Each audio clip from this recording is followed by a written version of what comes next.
20 de diciembre de 1989. 27.000 tropas estadounidenses llegan a la ciudad de Panamá.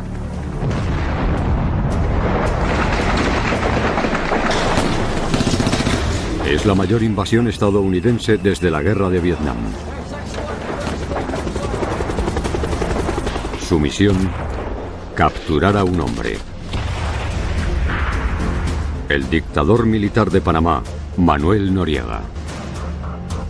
Estados Unidos se enfureció con este dictador que lo desafiaba.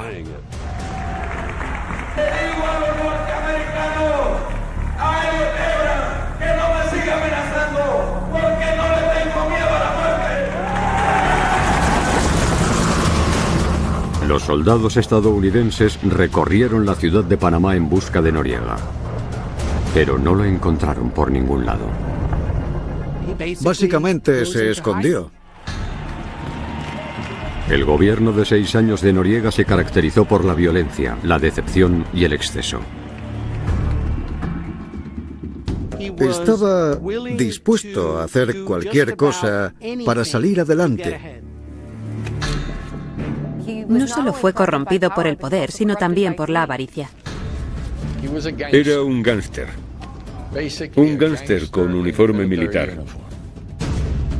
¿Cómo un niño de barrio pobre se convirtió en el dictador de Panamá? ¿Y qué hizo para provocar una invasión de la nación más poderosa del mundo?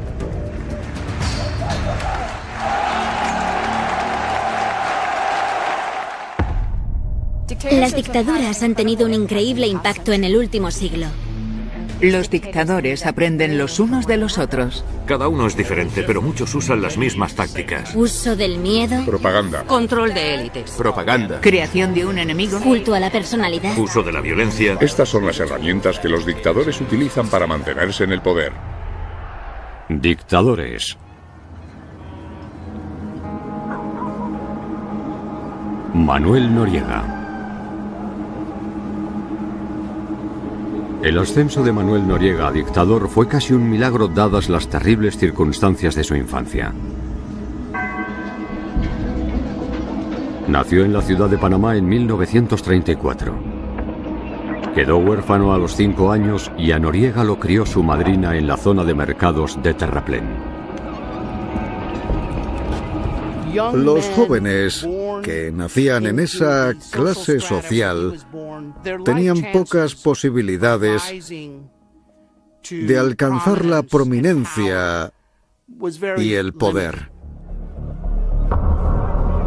Durante la infancia de Noriega en su barrio pobre, se mofaron de él por su baja estatura y por tener cicatrices y acné. Pero encontró una manera de tener mejor suerte en la vida. Noriega destacó en sus estudios. Era increíblemente inteligente, un buen alumno, y siempre sobresalía en las clases. Noriega se aplicó y consiguió entrar en la mejor escuela secundaria de la ciudad de Panamá.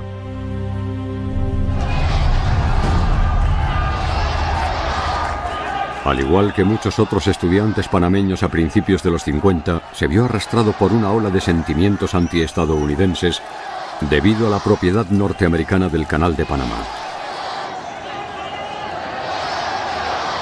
Es un conflicto que desempeñó un papel clave en su vida y preparó el escenario para su futura dictadura.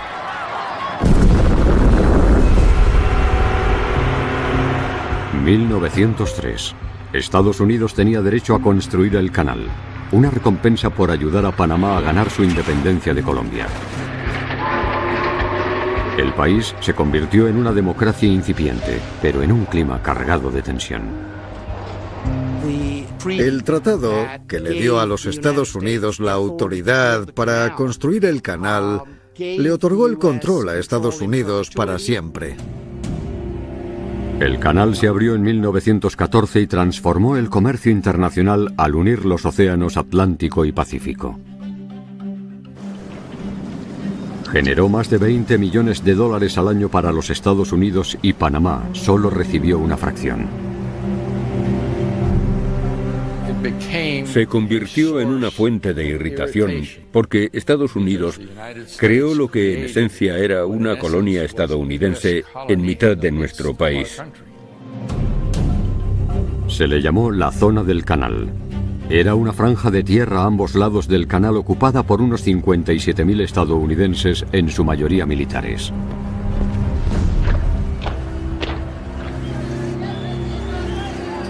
Aquello provocó un tremendo nivel de resentimiento hacia los Estados Unidos. La ola de resentimiento avivó el creciente nacionalismo de Noriega. Al graduarse en la escuela secundaria, declaró audazmente sus ambiciones. En su anuario dijo: mis ambiciones son ser psiquiatra y presidente de Panamá. Pero las aspiraciones de Noriega eran casi imposibles debido a la estructura de clases de Panamá. Provenía de herencia criolla, una mezcla de ancestros africanos y europeos. La élite caucásica, solo el 10% de todos los panameños, había ocupado los puestos de poder en el país desde su fundación. Cuando Noriega trató de hacerse médico, la dura realidad le dio una bofetada. No ingresó en la Facultad de Medicina porque había un número limitado de vacantes y casi todas las ocuparon los blancos de clase alta de la otra parte de la ciudad. Pero Noriega seguía motivado por conseguir su objetivo, y cuando se encontró con un amigo que estaba en la escuela militar, decidió seguir otra ruta, una tomada por muchos aspirantes a dictador. Es bastante común que los dictadores asciendan a través del ejército y finalmente, a través de un golpe militar, se establezcan como dictadores. En Panamá no hay organizaciones políticas muy fuertes en general, así que los militares tienden a tener importancia en escenarios así. Si Manuel Noriega llegaba a dirigir al ejército en Panamá, también podría gobernar el país. Pero en 1958, Noriega tenía 24 años y estaba muy lejos de comandar el ejército panameño. Se tomó un descanso cuando obtuvo una beca para una prestigiosa escuela militar. Estaba muy bien adaptado a la vida militar debido a su tipo de inteligencia. Es alguien que evalúa la situación, ve dónde está la mejor alternativa y va a por ello de forma decidida. Después de graduarse en 1962, Noriega se unió a la Guardia Nacional, la Fuerza Militar de Panamá. Meses después, le destinaron a Colón como subteniente. Allí se encontró con el hombre que lo llevaría a casi tocar el poder, el comandante Omar Torrijos. Torrijos era una figura atractiva y carismática. Y fue idolatrado por miembros del ejército. Noriega también lo idolatraba. Torrijos era un populista. Su sueño era recuperar el canal para todos los panameños. Pero para hacerlo realidad, necesitaba poder. Torrijos era muy ambicioso. Su objetivo era convertirse en el jefe del país.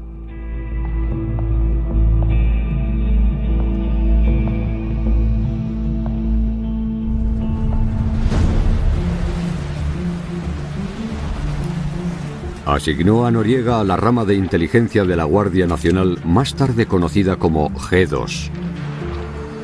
Noriega recibió formación de inteligencia en la Escuela de las Américas, una escuela de combate estadounidense en la zona del canal.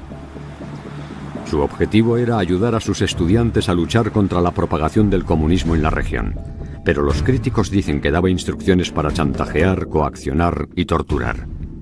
Algunos la llamaron la Escuela del Dictador. Noriega descubrió su vocación como oficial de inteligencia y su comandante al cargo lo describió como sobresaliente. Torrijos básicamente apostó por un joven oficial y Noriega se convirtió en un oficial muy efectivo para él. Todo gran líder necesita una mano derecha, alguien que haga el trabajo sucio. Y Noriega estaba perfectamente dispuesto a ser ese hombre de confianza. Noriega se ocultaba y espiaba a los oponentes, los reprimía y los eliminaba. Con el tiempo, Noriega se convirtió básicamente en la mano derecha de Torrijos. En 1968, Noriega había ayudado a Torrijos a ser uno de los líderes militares más poderosos de Panamá. Pero la Guardia Nacional aún respondía a los políticos. Como el presidente recién elegido, Arnulfo Arias. Y a Arias le preocupaba que la fortaleza política de los militares pudiera derrumbar la frágil democracia del país. Así que lanzó un plan para despojarlos de poder.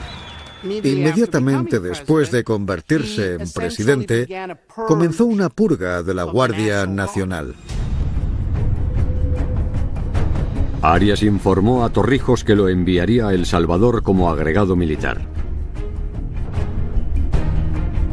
Sin Torrijos, todo por lo que Noriega había trabajado podría perderse.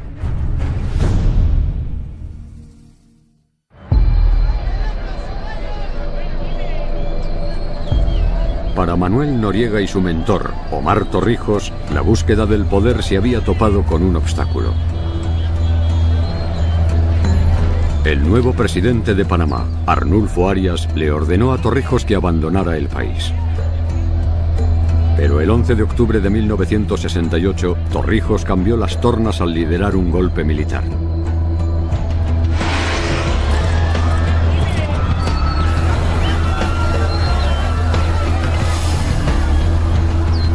Noriega desempeñó un papel clave al cerrar las cadenas de radio y teléfono en la provincia de Chiriquí, la base de poder de Arias.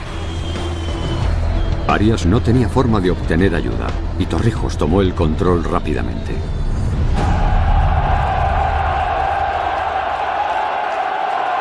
Omar Torrijos se convirtió en el dictador militar de Panamá.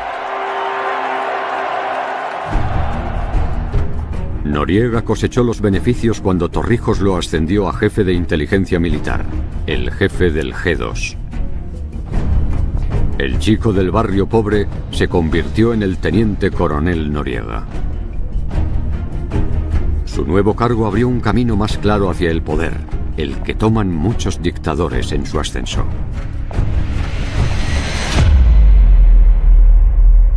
Si contamos con una buena información de base, es increíblemente importante en cualquier tipo de dictadura porque sabes exactamente lo que está sucediendo, sabes quiénes son las amenazas y qué hacer con ellas. Como oficial de inteligencia en jefe, también era una de las personas más poderosas. Esa fue la clave del poder de Noriega. Noriega se convirtió en los ojos y oídos del régimen y usó la información que reunía para aplastar a los rivales de Torrijos. Noriega tenía vía libre para hacer lo que quisiera y era despiadado. Básicamente, aplicó mucha mano dura con la oposición. Circularon rumores sobre la participación de Noriega en varias desapariciones, como la de Héctor Gallego, un joven sacerdote que irritaba al régimen en 1971 al organizar políticamente a los campesinos. Gallego fue arrestado y visto por última vez bajo custodia militar. Según un informe, lo habían golpeado tan fuerte que tenía la cara desfigurada, así que no podían traerlo de vuelta. Entonces arrojaron su cuerpo desde un helicóptero al océano. Nunca se encontró el cadáver.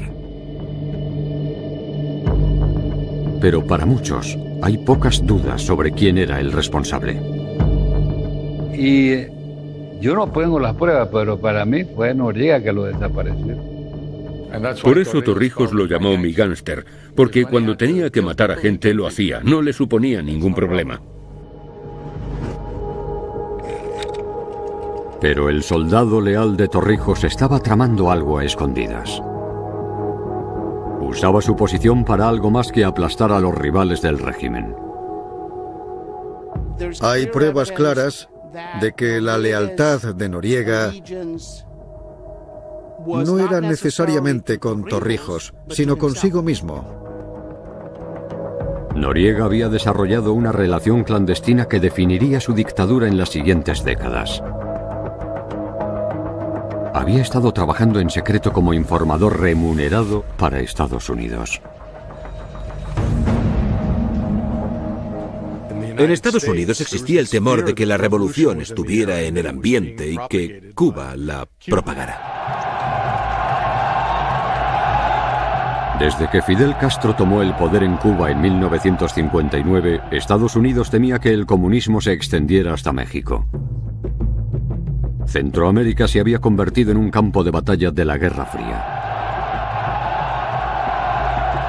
Para los Estados Unidos, la capacidad de obtener información sobre estos grupos fue esencial para luchar contra la infiltración del comunismo en la retaguardia estadounidense.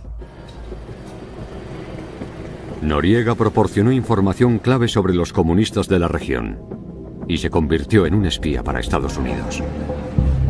Proporcionaba información sobre grupos de activistas estudiantiles y grupos de izquierda en Sudamérica. Recibía pagos de la CIA para realizar todo lo que Estados Unidos necesitaba que hiciera por ellos, incluida la información y las escuchas de quien fuera necesario. A mediados de los 70, Noriega era el activo más importante que tenía Estados Unidos en Centroamérica. Pero no sospechaban que no solo estaba espiando a los cubanos para Estados Unidos, sino que también espiaba a Estados Unidos para los cubanos. Noriega era algo así como un agente doble. Intercambiaba información entre la inteligencia estadounidense y la transmitía a la inteligencia cubana y viceversa. Noriega disfrutaba realizando operaciones de inteligencia. Le encantaba. Amaba aquel juego. Noriega era un maestro en maniobras a través de una red de relaciones complicadas. En el apogeo de su juego de inteligencia, vendía información a hasta 10 gobiernos diferentes. Noriega lo manejaba todo. Era como un pulpo con muchos tentáculos. Y todo lo hacía por interés personal, más que por cualquier propósito ideológico. El creciente poder e influencia de Noriega dentro de la nación no pasó desapercibido.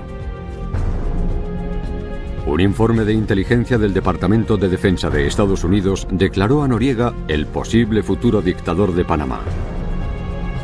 Incluso Torrijos comenzaba a sentirse incómodo.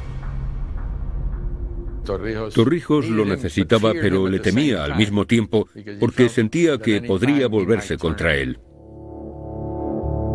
Noriega podía ser uno de los hombres más poderosos en Panamá, pero su ascenso a la cima estaba a punto de verse amenazado de nuevo.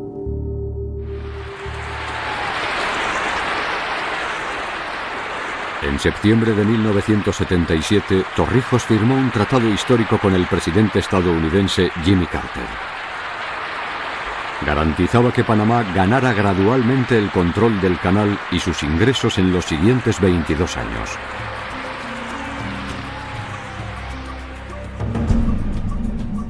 Fue una gran victoria para el pueblo, el país y Torrijos. Pero podría ser un desastre para Noriega. Durante las negociaciones, Torrijos prometió la transición a una democracia. Noriega vio peligroso ese proceso de apertura por la poca capacidad de los militares y de sí mismo de mantener el control. Y Noriega tenía razón. Los exiliados políticos que habían sido expulsados por el régimen regresaron a Panamá. Se planeaban elecciones libres. La democracia estaba en el aire y podría significar el final del ascenso de Noriega. Pero el 31 de julio de 1981 sucedió algo que lo cambió todo.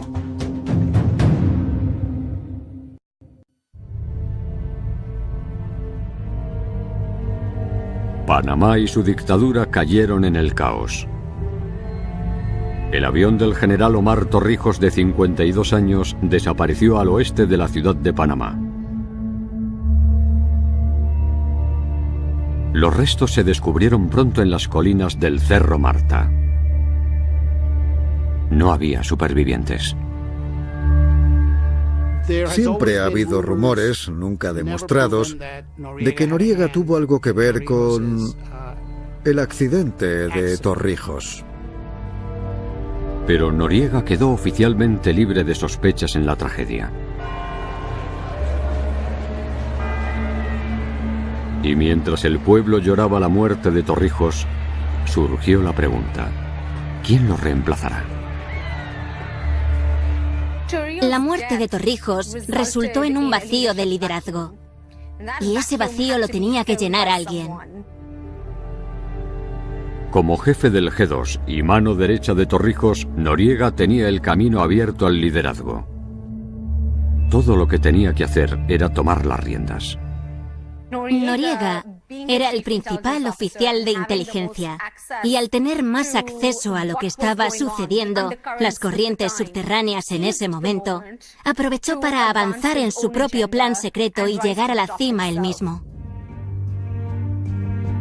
En agosto de 1983, Manuel Noriega ocupó el primer puesto militar en el país: comandante de la Guardia Nacional. Al igual que Torrijos, era el líder de facto del país. De repente, Noriega se convirtió en el hombre más poderoso de Panamá y citó a Torrijos: el primer deber de un hombre en el poder es mantenerse en el poder. Pero eso no sería fácil. Noriega ya se enfrentaba a un obstáculo desalentador. Torrijos le había prometido a Estados Unidos que Panamá convocaría unas elecciones democráticas. Si cumplía esa promesa, Noriega podría ser apartado. Pero se le ocurrió una solución. Mientras él gobernaba en la sombra, un presidente marioneta haría lo que él dijera. Iba a ser una democracia bajo el control de los militares. Para llevarlo a cabo, Noriega necesitaba a su candidato marioneta, Nicolás Ardita Barletta, para ganar la presidencia. Pero el día de las elecciones de 1984 empezaron a llegar los resultados, y Barletta iba perdiendo. Hasta que Noriega intervino, y 60.000 votos de la oposición desaparecieron misteriosamente. Barletta se convirtió en presidente, tal como Noriega había planeado. A simple vista, Panamá parecía ser una democracia. Pero Noriega ostentaba el poder real. Él controlaba el ejército, el gobierno y la economía. E inmediatamente se dispuso a cosechar las recompensas. Atesorar fortunas personales para los dictadores es un símbolo de prestigio, grandiosidad e incluso invencibilidad. Ese aspecto de acaparamiento, de recopilar y extraer ingresos de la riqueza de la sociedad y usarlo para sus propios fines, es un sello distintivo de la mayoría de las dictaduras. A principios de los años 80, Noriega vio una nueva forma de convertir su poder en dinero. Llegó a un acuerdo con Pablo Escobar, el líder del cártel de drogas de Medellín en Colombia. Se producían toneladas de cocaína en las selvas de Perú y Colombia y necesitaban formas de llevar el material a Estados Unidos, Europa o cualquier otro lugar. Las drogas comenzaron a pasar por Panamá y comenzaron a ganar $150.000 por vuelo. En los siguientes años, Noriega habría acumulado entre 10 y 15 millones de dólares. Y pronto Noriega no solo traficaba con drogas, sino también con armas, para los estadounidenses. La administración Reagan armaba a los contras en Nicaragua y otros rebeldes anticomunistas en América Central. Participó en el transporte de armas a las diversas fuerzas de combate en las guerras civiles centroamericanas. De esta forma, se convirtió en una persona clave en el negocio clandestino de América Central. Pero los planes de Noriega no pasaron desapercibidos. Hugo Spadafora, un guerrillero izquierdista muy popular, se enteró de sus actividades ilícitas y lo denunció públicamente. Para ustedes, estamos esperando el otro avión. Hugo Spadafora era un panameño alto, guapo, de ascendencia italiana. Como yo digo, un revolucionario romántico. Acudió a la televisión para decir que Noriega era un dictador y un narcotraficante que reprimía las libertades. Noriega estaba furioso. Noriega se enfureció aún más en septiembre de 1984, cuando Spadafora publicó tales declaraciones en el periódico opositor La Prensa. El impacto del artículo se sintió mucho más allá de las fronteras de Panamá. Incluso sorprendió en la Casa Blanca. Hasta entonces, el gobierno de Estados Unidos había hecho la vista gorda al tráfico de drogas de Noriega debido a su ayuda con la inteligencia y el tráfico de armas. Pero Estados Unidos se vio obligado a, por lo menos, aparentar que actuaba. Estados Unidos le dijo a Noriega que sabía que estaba involucrado en el tráfico de drogas y que eso no estaba bien. Noriega saludó y dijo: vale, ya lo he dejado. Pero Noriega engañaba a Estados Unidos. Simplemente redujo su papel en el tráfico de drogas. Y descubrió una forma de sacar aún más provecho de los cárteles al blanquear su dinero en bancos panameños.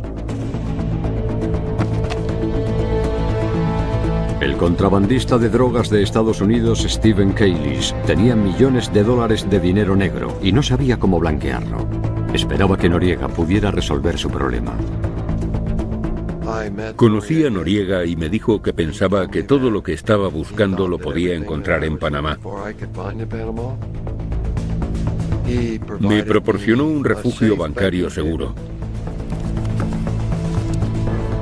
Me permitió traer 30 millones de dólares que habían estado en una casa en Tampa, Florida. Y Kaylis fue solo la punta del iceberg. Noriega recaudaba alrededor de 10 millones de dólares al mes mediante el blanqueo de dinero de los cárteles, llegando a un total de 350 millones a principios de los 80. Después de atesorar su fortuna, Noriega lo disfrutó al máximo. Derrochaba en coches de lujo, mansiones y propiedades en todo el mundo. Tuvo un estilo de vida lujoso. Recibía mujeres hermosas desde los Estados Unidos. Le gustaba muchísimo la fiesta. Era divertido estar con él. El deleite del poder. Trabajaba como un padrino, ¿no? Noriega era el hombre más rico de Panamá, pero todavía no tenía lo que buscaba desesperadamente: respeto.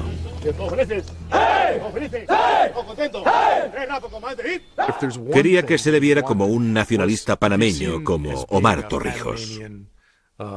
Una figura a la que se honrara. Pero él nunca sería el típico hombre guapo, intrépido y carismático. Su apariencia física siempre fue en su contra, y aquello le resultaba doloroso, le afectaba mucho. El enemigo de Noriega, Hugo Spadafora, también era todo lo que Noriega no era. Y las críticas de Spadafora empezaron a volver a la gente en su contra. Hugo Spadafora señaló que iba a liderar un movimiento de oposición contra Noriega. Hugo Spadafora era una amenaza real para su poder. Y en lugar de dejarlo estar, que fomentara la disidencia y ayudara a los grupos de la sociedad civil a seguir desafiando a Noriega, hizo algo al respecto.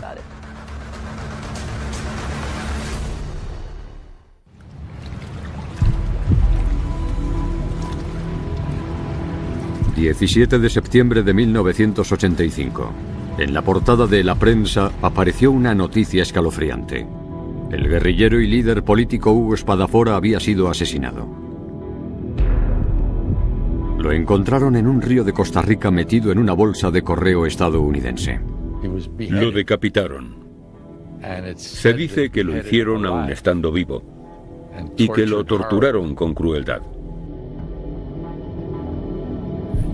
Cuando ves esa fotografía, no la puedes borrar de la mente nunca más.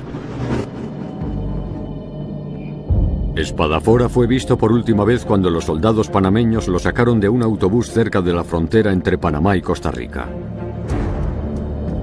Todas las sospechas apuntaban directamente a Manuel Noriega. Yo no tengo pruebas, pero yo estoy seguro que esa muerte la ordenó él. Fue un momento muy importante en el que Noriega realmente comenzó a ir cuesta abajo. Los panameños estaban indignados por el asesinato de Espadafora. Asistieron 80.000 personas a su funeral. La población entró en cólera cuando los funcionarios panameños no presentaron cargos en el caso. La cobertura de la prensa sobre el incidente de Espadafora ayudó a movilizar a la gente. Todo el mundo salió a la calle en masa. Noriega necesitaba encontrar una manera de cambiar el discurso general. Los dictadores quieren asegurarse de que los mensajes que se envían a los ciudadanos apoyan los objetivos del dictador. Entonces, si un medio de comunicación libre está criticando implacablemente a la dictadura, los dictadores a menudo usan la práctica de la anticipación para controlar el mensaje. Noriega fue realmente bueno en eso. Noriega envió a sus tropas para atacar las oficinas de la prensa, para dar el mensaje de que no investigaran cosas que no debían investigar. Recibíamos amenazas de muerte cada semana. Tuvimos que tomar una decisión. O seguíamos adelante o no. Todo el mundo se unió y dijo, sigamos. Noriega tenía grandes problemas. Para mantener la apariencia de democracia, no podía silenciar completamente a la prensa. Y se enfrentó a las consecuencias cuando una promesa que hizo años antes regresó para perseguirlo. Cuando Noriega asumió el poder por primera vez, hizo un trato con uno de sus principales rivales militares, el general Roberto Díaz Herrera. Le prometió que sería el líder después de 4 años. En mayo de 1987, el tiempo de Noriega se había acabado, y Herrera quería ser el líder. Pero ya que Noriega estaba en la cima, no renunciaría por nadie. Noriega, como bien sabía hacer, lo traicionó y canceló el trato. Y simplemente colocó a Díaz Herrera en un puesto diplomático. Pero Herrera se negó a quedarse callado. Llevó su historia a la prensa e hizo unas declaraciones explosivas. Reveló que había ayudado a Noriega a manipular las elecciones de 1984. Peor aún, Herrera acusó a Noriega de ordenar el asesinato de Hugo Espadafora y de colocar una bomba en el avión de Torrijos.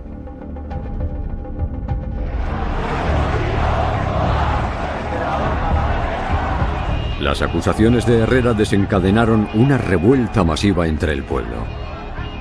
Unos días después de estas acusaciones, se produjeron protestas masivas en las calles de la ciudad de Panamá en protesta contra el régimen. Arrestó a Herrera por alta traición y las airadas protestas aumentaron a 100.000 personas. Protestaron con caceroladas y pañuelos blancos. Fue una protesta sin violencia. Los manifestantes se mofaban de la apariencia de Noriega. Le llamaban cara de piña.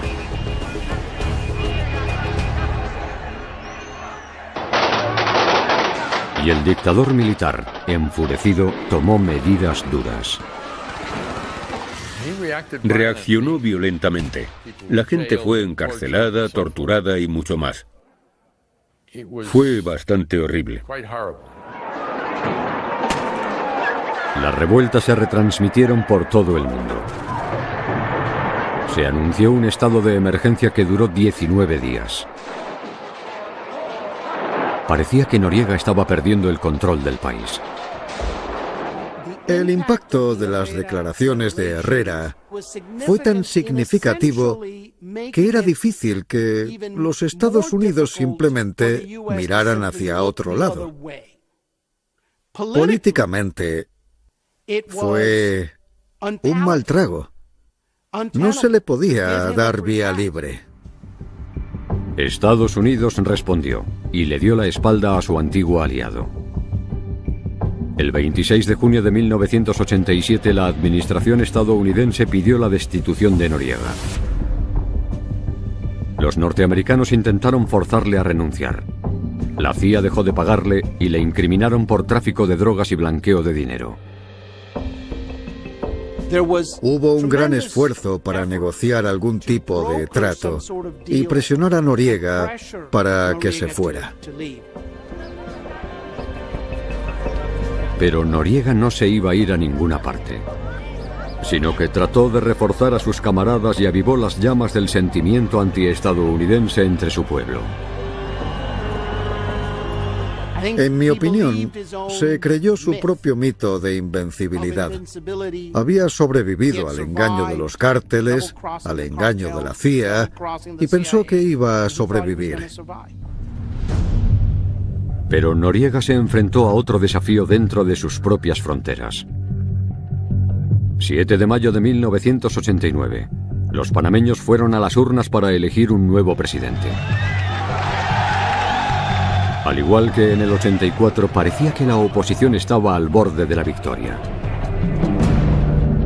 Hasta que Noriega intervino y declaró ganador a su propio candidato. Nombró un presidente y punto.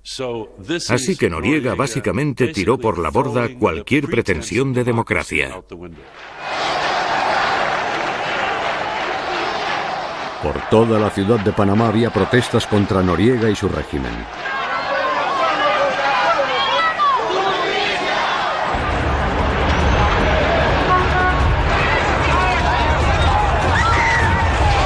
El dictador envió a su propio grupo paramilitar, conocido como los Batallones de la Dignidad, para reprimir a los manifestantes. Golpearon sin piedad al candidato opositor a la vicepresidencia, Guillermo Billy Ford. Existe una foto famosa de Billy Ford con la guayabera empapada de sangre. Esas imágenes fueron muy impactantes porque de esta manera el mundo podía ver por primera vez la brutalidad del régimen. En Estados Unidos aumentó la presión para que el nuevo presidente, George H.W. Bush, tomara medidas. Hizo una petición pública para que Noriega renunciara. Pero Noriega ya no escuchaba a nadie de Estados Unidos, sino que intentó reunir a los seguidores que le quedaban.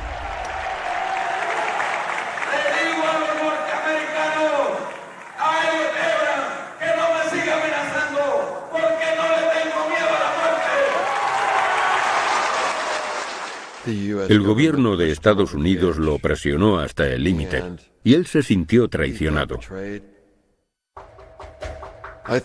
Creo que llegó a un punto de inflexión. En realidad se derrumbó. Ya no tenía el control de sus emociones. 7 meses después de que el presidente Bush ordenara su dimisión, Noriega condenó a la superpotencia por insultar a la soberanía e integridad territorial de Panamá. Noriega dijo que se estaba desarrollando un estado de guerra entre los dos países. Es como si se mofara de Estados Unidos en público para que todo el mundo lo viera. Se la jugó muchísimo al desafiar al gobierno de los Estados Unidos.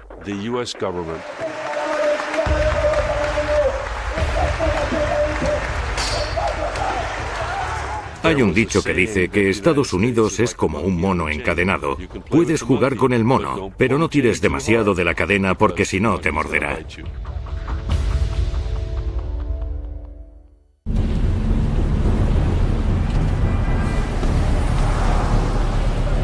El comportamiento imprudente de Manuel Noriega provocó que las relaciones entre los Estados Unidos y Panamá rozaran la ruptura. El 16 de diciembre de 1989 finalmente se rompieron. Un oficial panameño disparó contra un automóvil estadounidense cuando se dirigía a un puesto de control militar y mató a un marine de los Estados Unidos. La muerte de ese oficial norteamericano que derramó el vaso. I will protect the lives of Americans in Panama, whether they're military or civilian. We will not let Americans' lives be put at risk by a dictator down there. 20 de diciembre de 1989. 27.000 tropas estadounidenses inundaron la ciudad de Panamá. Su misión, derrocar a Manuel Noriega.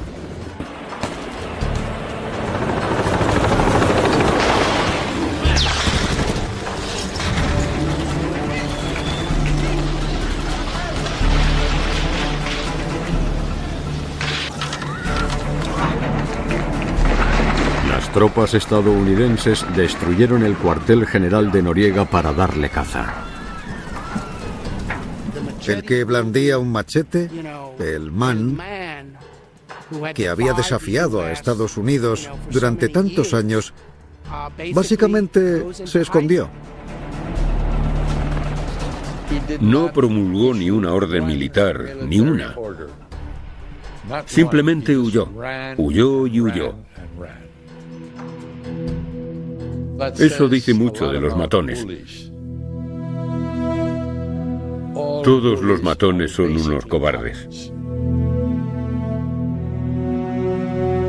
La invasión estadounidense se saldó con más de 1.000 panameños, soldados y civiles muertos.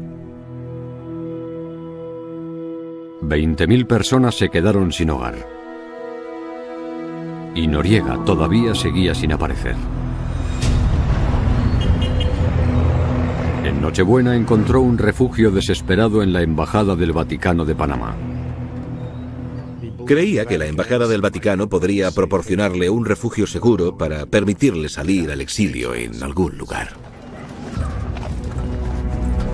Las fuerzas de Estados Unidos recibieron la información, pero Noriega se negaba a rendirse.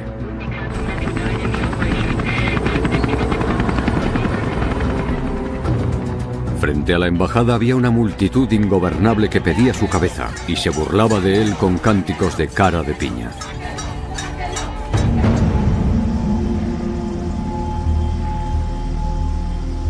...3 de enero de 1990... El dictador militar de Panamá se entregó a los Estados Unidos, pero con una condición. Quería entregarse con el uniforme puesto, pero luego los Estados Unidos hicieron algo que fue muy humillante. Tan pronto como arrestaron a Noriega, le hicieron quitárselo y le sacaron una foto con una camiseta arrugada. El dictador parecía un delincuente común. Y esa fue la imagen que enviaron por el mundo para mostrar que Noriega estaba detenido. Después de 6 años tumultuosos como dictador de Panamá, el niño nacido sin nada, que una vez lo tuvo todo, lo perdió todo. Noriega fue increíblemente codicioso. No solo fue corrompido por el poder, sino también por la avaricia. Y eso terminó siendo su perdición. El 9 de abril de 1992, Manuel Noriega fue declarado culpable por tráfico de drogas, crimen organizado y blanqueo de dinero. lo condenaron a 40 años de prisión. Los panameños se regocijaron en las calles. 2017. Después de 25 años preso, Noriega falleció a los 83 años.